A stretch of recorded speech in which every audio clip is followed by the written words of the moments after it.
మన వారాహి సిల్వర్ జ్యువెలరీలో అద్భుతమైన ఆఫర్స్ పొందండి మరియు కారు గెలుచుకునే గొప్ప అవకాశం. కేరళ, అస్సాం, పుదుచ్చేరి అసెంబ్లీ ఎన్నికల ప్రచారం ముగియనుంది. కేరళలో మొత్తం 140 స్థానాలు, అస్సాంలో 126 స్థానాలు, ఇక పుదుచ్చేరిలో అసెంబ్లీకి సంబంధించి 30 స్థానాలకు ఎన్నికలు జరగనున్నాయి. చివరి రోజు ప్రచారాన్ని ఉధృతం చేస్తున్నాయి ప్రధాన రాజకీయ పార్టీలు. ఇక అస్సాం, కేరళలో మోదీ, రాహుల్ గాంధీ ప్రచారం చేయనున్నారు. ఈ నెల 9న దీనికి సంబంధించినటువంటి పోలింగ్ జరగనుంది. మే 4న సో ఎన్నికల యొక్క ఫలితాలు రాబోతున్నాయి. సో ఓవరాల్గా మాత్రం 5 రాష్ట్రాల అసెంబ్లీ ఎన్నికల్లో భాగంగా మాత్రం సో తాజాగా ఎల్లుండి అంటే ఈ నెల 9వ తేదీన కేరళ, అస్సాం, పుదుచ్చేరికి సంబంధించినటువంటి ఎన్నికల పోలింగ్ జరగనుంది. ఈ నేపథ్యంలో 48 గంటలు అంటే ఈ రోజుతో మాత్రం ఎన్నికల ప్రచారం ముగియనున్నటువంటి పరిస్థితులు మనం చూస్తున్నాం. సో కేరళలో ఉన్నటువంటి మొత్తం 140 అసెంబ్లీ స్థానాలకు సంబంధించి, ఇక అస్సాంకి సంబంధించిన 126 అసెంబ్లీ సీట్లకి, ఇక పుదుచ్చేరి అసెంబ్లీలో ఉన్నటువంటి 30 స్థానాలకు సంబంధించినటువంటి ఎన్నికలు జరగనున్నాయి. ఇక చివరి రోజు కావడంతో వివిధ రాజకీయ పార్టీలన్నీ కూడా ప్రచారాన్ని ఉధృతం చేయబోతున్నాయి. ఓటర్లను ఆకర్షించేందుకు కేవలం ఒక్కరోజు, ఈ రోజు మాత్రమే సమయం ఉన్నటువంటి నేపథ్యంలో సో అన్ని రాజకీయ పార్టీలు మాత్రం పూర్తి స్థాయిలో ప్రచారంలో హోరెత్తిస్తున్నటువంటి సిచ్యువేషన్స్ మనం చూస్తున్నాం. దీంతో పాటుగా అస్సాం, కేరళంలో మోదీ, రాహుల్ గాంధీ కూడా ప్రచారం మాత్రం మరింత ఊపందుకునేటువంటి అవకాశాలు అయితే చాలా స్పష్టంగా కనబడుతున్నాయి. సో ఈ రోజుతో ముగియనున్నటువంటి ఎన్నికల ప్రచారానికి సంబంధించి మరింత సమాచారం మా ప్రతినిధి కిరణ్ అందిస్తారు. కిరణ్, చెప్పండి, కేవలం 48 గంటలు మాత్రమే పోలింగ్ మిగిలి ఉన్నటువంటి పరిస్థితులు కనబడుతున్నాయి. సో ప్రచార పర్వాలు ఇంకా కొనసాగేటువంటి పరిస్థితి, కేవలం ఒక్కరోజు మాత్రమే సమయం ఉంది.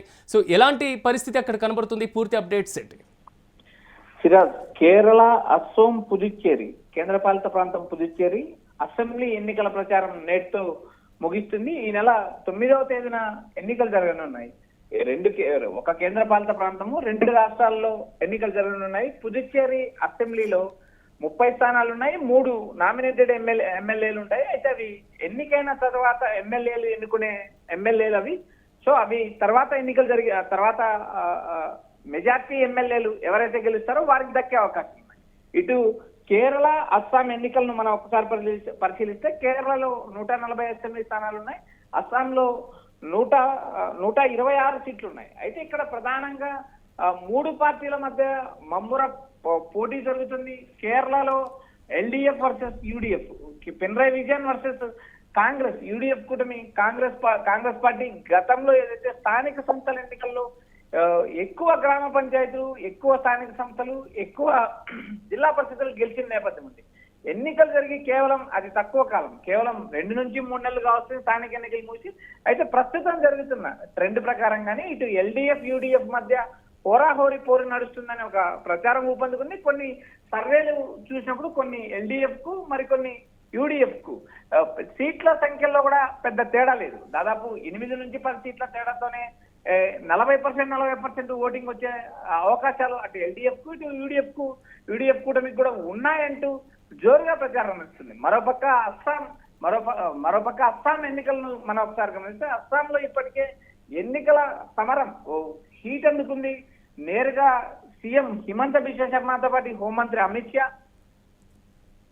ప్రధానమంత్రి నరేంద్ర మోడీతో సహా అస్సాంలో డబుల్ ఇంజన్ సర్కారు అభివృద్ధిని చూసి ఓటేస్తారంటూ ఇప్పటికే మోడీ, మరోపక్క హిమంత బిశ్వ శర్మ కూడా ప్రకటించిన నేపథ్యం. అయితే వరుసగా చొరబాటుదారులు, బంగ్లాదేశ్ నుంచి వచ్చిన చొరబాటుదారులు కావచ్చు, మరోపక్క ఏదైతే గౌరవ్ గొగోయ్, ఏదైతే అస్సాం పిసిసి అధ్యక్షుడుగా ఉన్న గౌరవ్ గొగోయ్ భార్య ఎలిజబెత్, వీరిద్దరికీ పాకిస్తాన్ తో సంబంధాలు ఉన్నాయి, పాకిస్తాన్ ఏజెంట్లు అంటూ నేరుగా హిమంత బిశ్వ శర్మ తీవ్ర వ్యాఖ్యలు చేస్తున్నారు. మరోపక్క హిమంత బిశ్వ శర్మ కుటుంబ సభ్యులు అస్సాం రాష్ట్రాన్నే దోచుకున్నారు, 1000 కోట్ల విలువైన భూమిని హిమంత బిశ్వ శర్మ కుటుంబ సభ్యులు, బంధువులు దోచుకున్నారంటూ నేరుగా కాంగ్రెస్ పిసిసి అధ్యక్షుడు తరుణ్ గొగోయ్తో పాటు ఛత్తీస్గఢ్ మాజీ ముఖ్యమంత్రి భూపేష్ బాగల్ లాంటి నేతలు నేరుగా హిమంత బిశ్వ శర్మ పైన తీవ్ర వ్యాఖ్యలు చేశారు.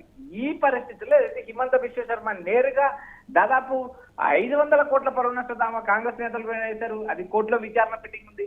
మరోపక్క కూటమిలు కూడా, అటు బీజేపీ కూటమి, ఇటు కాంగ్రెస్ కూటమి హోరాహోరీగా తలపడుతుంది.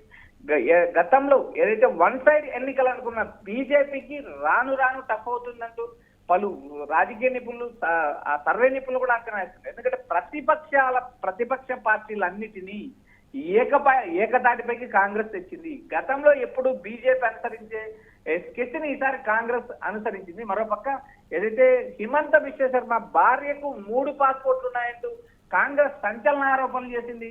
మరోపక్క హిమంత బిశ్వ శర్మ నేరుగా పాకిస్తాన్ ఏజెంట్లు అంటూ గౌరవ్ గోయల్ కుటుంబ సమేత ఆరోపణలు చేస్తారు. ఇలా వరుస ఆరోపణలే కాకుండా నేరుగా పార్టీల మధ్య ఎన్నికల రణరంగం, ఎన్నికల యుద్ధం నడుస్తుంది. అయితే రాబోయే 9వ తేదీన ఎన్నికలు జరగనున్నాయి, మే 4న ఫలితాలు వెళ్లనున్నాయి. అయితే ఇక్కడ ప్రధానంగా కాంగ్రెస్ బీజేపీ పోటీ, 2 పార్టీల మధ్య పోటీ నడుస్తుంది. మరోపక్క మనం కేరళ వరకు వెళ్ళేతలకి అటు ఎల్డిఎఫ్, ఇటు యూడిఎఫ్, అటు కమ్యూనిస్టు పార్టీలు నేరుగా సీఎం విజయన్, ఇటుపక్క ఎల్డిఎఫ్ యూడిఎఫ్ ఏదైతే కాంగ్రెస్ పార్టీ నేరుగా విడి సతీశన్, చెన్నితల రమేష్ లాంటి బలమైన నేతలు సార్ కమ్యూనిస్టు కోటను బద్దలు కొడతామంటే ఇప్పటికే సవాళ్ళు ప్రతిసవాళ్ళు విసురుతున్నారు. మరోపక్క పుదుచ్చేరి ఒక చిన్న రాష్ట్రం, దాదాపు 30 అసెంబ్లీ స్థానాలే ఉంటాయి.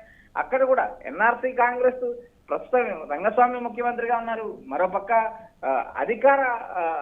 ప్రతిపక్ష డిఎంకే కాంగ్రెస్ కూటమి కలిసి పోటీ చేస్తున్నాయి. మరోపక్క వీసీకే సొంతంగా పోటీ చేస్తుంది. ఇక్కడ ట్రబుల్ షూటర్ అవుతారా విజయ్, టీవీకే విజయ్ అనేది ఒక ప్రచారం నడుస్తుంది. ఎందుకంటే టీవీకే విజయ్ కూడా ఇక్కడ దాదాపు 30 అసెంబ్లీ స్థానాల్లో అభ్యర్థులు ప్రకటించాడు.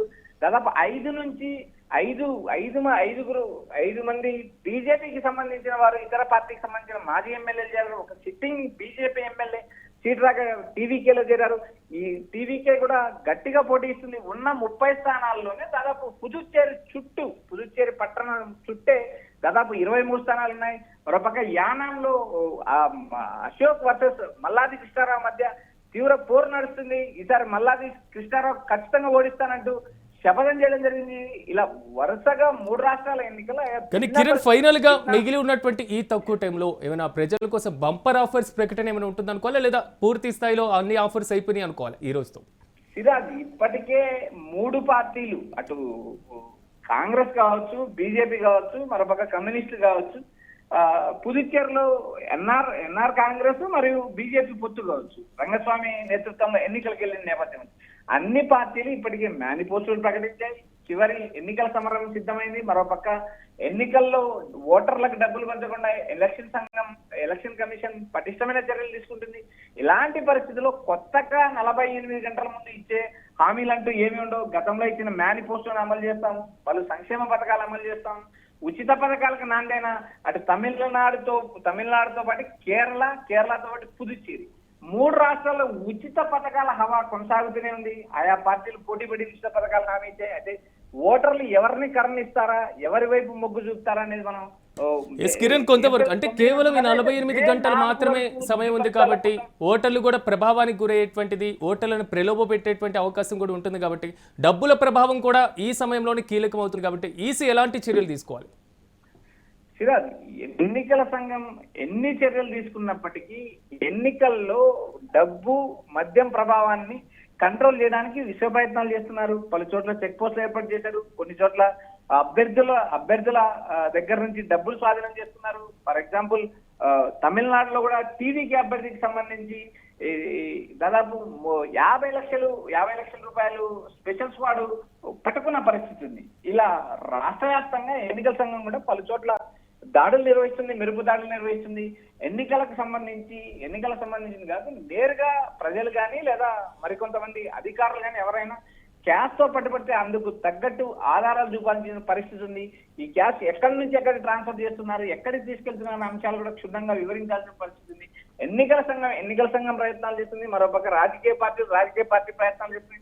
ఎన్నికల్లో ఎంతో కొంత డబ్బు ప్రభావం ఉంటుంది అనేది ఖచ్చితంగా చెప్పచ్చు. అయితే రాబోయే తమిళనాడు కావచ్చు, పుదుచ్చేరి కావచ్చు, ఇటు అస్సాం కావచ్చు, మరోపక్క కేరళ కావచ్చు, అటు వెస్ట్ బెంగాల్ కావచ్చు, 5 రాష్ట్రాల్లో కూడా ఎంతో కొంత ఓటర్లను మ్యానిపులేట్ చేయడానికి రాజకీయ పార్టీలు ప్రయత్నిస్తాయనుకోవడంలో ఎలాంటి సందేహం లేదు. Right Kiran, thank you. ఓవరాల్గా మాత్రం కేరళ, అస్సాం, పుదుచ్చేరి అసెంబ్లీ ఎన్నికల యొక్క ప్రచారం ముగియనుంది. కేరళలో మొత్తం 140 స్థానాలకు, అస్సాంలో 126 స్థానాలకు, ఇక పుదుచ్చేరి అసెంబ్లీలో 30 స్థానాలకు ఎన్నికలు జరగనున్నాయి. అయితే చివరి రోజు ప్రచారాన్ని ఉధృతం చేస్తున్నాయి ప్రధానమైనటువంటి రాజకీయ పార్టీలు, కూటములు కూడా. అయితే అస్సాం, కేరళలో ప్రధాని మోదీతో పాటుగా రాహుల్ గాంధీ కూడా ప్రచారం చేయనున్నారు. మొత్తం మీద ఎల్లుండి అంటే ఈ నెల 9వ తేదీన పోలింగ్ జరగనుంది. మే 4న ఫలితాలు వచ్చేటువంటి అవకాశానికి మాత్రం ఎన్నికల సంఘం పూర్తి స్థాయిలో మాత్రం ఏర్పాట్లు చేసిన పరిస్థితి. ఈ నేపథ్యంలో మిగిలి ఉన్నటువంటి ఈ కొద్ది సమయాన్ని ప్రజల్ని మమేకం చేయడం కోసం, ప్రజల్ని తమ వైపు తిప్పుకోవడానికి వివిధ రాజకీయ పార్టీలని కూడా సర్వశక్తులు కూడా ఒడ్డుతున్నటువంటి పరిస్థితులు కనబడుతున్నాయి. ప్రధానంగా ఎల్లుండి జరగబోతున్నటువంటి ఈ 3 రాష్ట్రాలకు సంబంధించినటువంటి అసెంబ్లీ ఎన్నికల్లో ఏ పార్టీ ఎంతవరకు ప్రభావం చూపుతుంది, ఏ పార్టీ ఎన్ని స్థానాల్లో విజయ అవకాశాలు తీసుకునేటువంటి పరిస్థితులు కనబడుతున్నాయి, ఇచ్చినటువంటి మేనిఫెస్టోలను ప్రజలు ఎంతవరకు ఆదరించేటువంటి పరిస్థితులు కనబడుతున్నాయి, ఏ పార్టీకి అందలం ఎక్కించబోతున్నారు, ఏ పార్టీని ప్రతిపక్షంలో కూర్చోబోతున్నారు, మరి ముఖ్యంగా చెప్పుకోవాలంటే ఏ పార్టీకి డిపాజిట్లు వచ్చేటువంటి అవకాశాలు కనీసం లేనటువంటి స్థితిలో ఉండొచ్చు. ఈ మొత్తానికి మాత్రం మే 4న వచ్చేటువంటి ఫలితాల్లో క్లారిటీ వచ్చేటువంటి ఛాన్స్ అయితే కనబడుతుంది. అయితే ఈ కొద్ది సమయాన్ని మాత్రం ప్రధానమైనటువంటి రాజకీయ పార్టీలను వినియోగించుకునేందుకు, సద్వినియోగం చేసుకునేందుకు మాత్రం పూర్తి స్థాయిలో ఏర్పాట్లు చేస్తున్నాయి. ఉన్నటువంటి ఈ 48 గంటల్లో డబ్బు ప్రభావం, మద్యం ప్రభావం ఎక్కువగా ఉండేటువంటి అవకాశం ఉంటుంది. కాబట్టి ఈసీ కూడా కఠిన చర్యల దిశగానే అడుగులు వేసేటువంటి అవసరం అయితే మాత్రం తప్పనిసరిగా ఉంటుంది.